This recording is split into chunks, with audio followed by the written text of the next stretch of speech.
there, everyone. This is addressed to all the mothers out there. Has this ever happened to you when your child is not saying too much, avoiding eye contact? Doesn't look like they're having a lot of fun, especially when you're going to an outing like a picnic or to the arcade or to the basketball game or anything like that. Well, I have a theory. I have some examples based on the people I worked with, and I kind of came up with some little conclusions on why that is. And here are some of the ways on how we can make it work.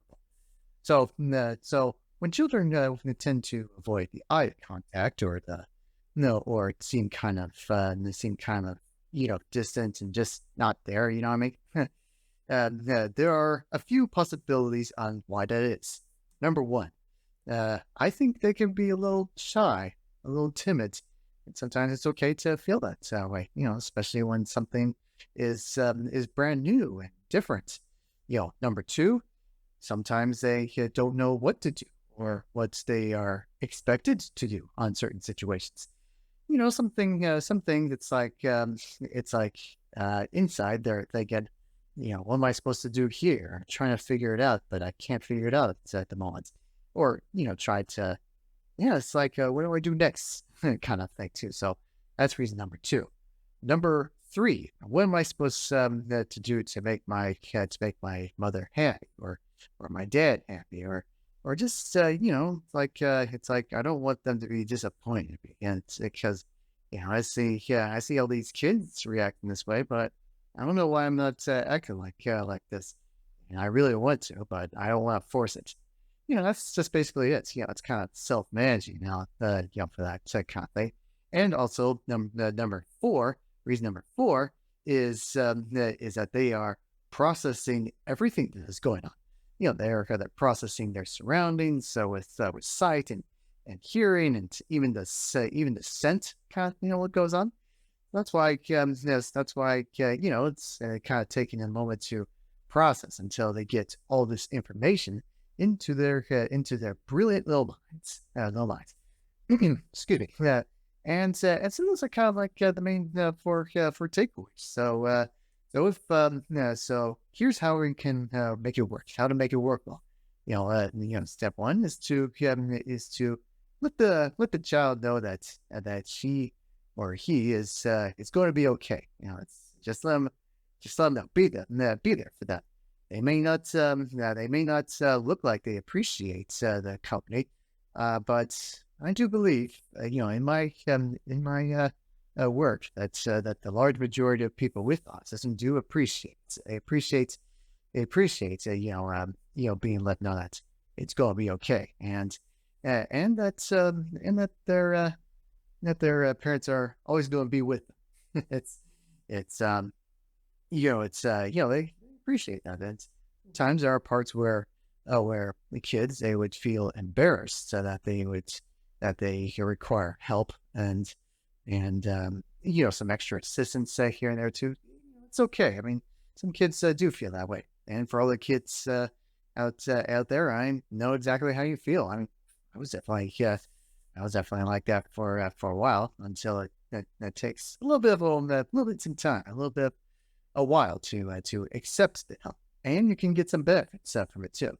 All the parents want to do is they just want to help their kids. Just let them know that they are there, and knowing from parents is that they're just trying their hardest. They're trying their best.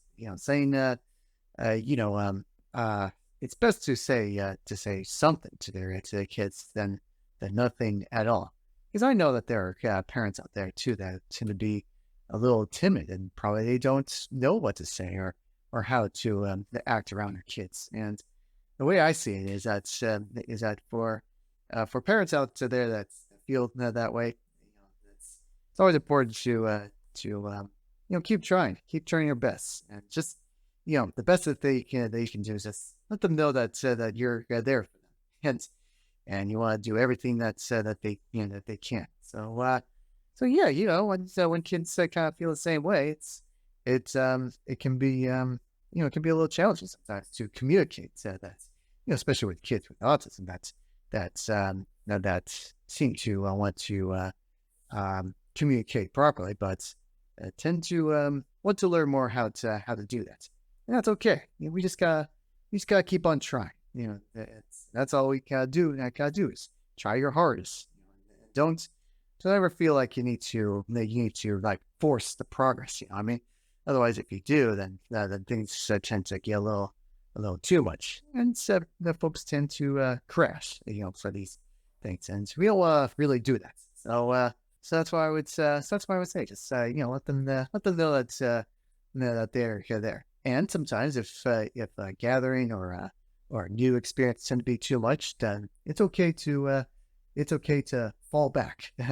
Fall back and get to safety. It's kind of like for all the young adults out there that enjoy military based video games. It's like soldiers. Soldiers they want to do good in the mission, but sometimes it's okay to just to take cover and fall back to safety. It's it's okay because you get some time to recover and rethink your strategy, and same with parents and children. It's okay to fall back. It's all about fall back, get to safety, recover, and come up with a new strategy. In this case, say a new strategy into how to make a public outing workable. I guess you can say because it's true. We gotta have our social needs every so often. Even though folks think that they're better off alone, and while it does work on some areas, eventually there are some parts where it's okay to reach out. And so it'll get there. He'll get there sometimes.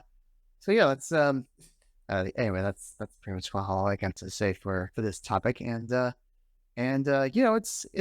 keep in mind, as I always like to say, it's an adventure, and adventures can sometimes be dangerous. Sometimes they can be a little risky on some areas, but at the same time, adventures can be a lot of fun. You get to make your own path, and enjoy the scenery, enjoy the vistas, and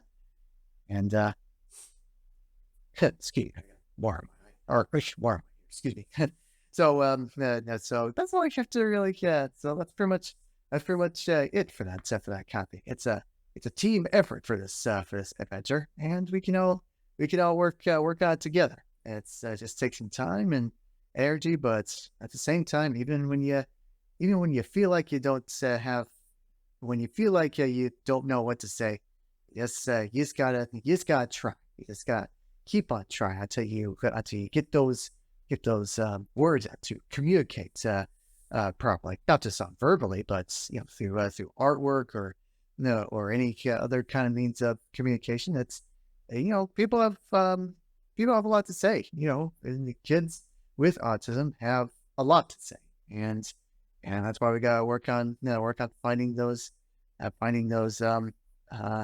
breakthroughs and in the communication for both children and parents. So that's all I have to really say. Yeah, no, it's getting kind of late. It's getting kind of late here. So this is Jonathan McNamer of Autismworks, and I wish you all a pleasant evening. All right, good night, everyone.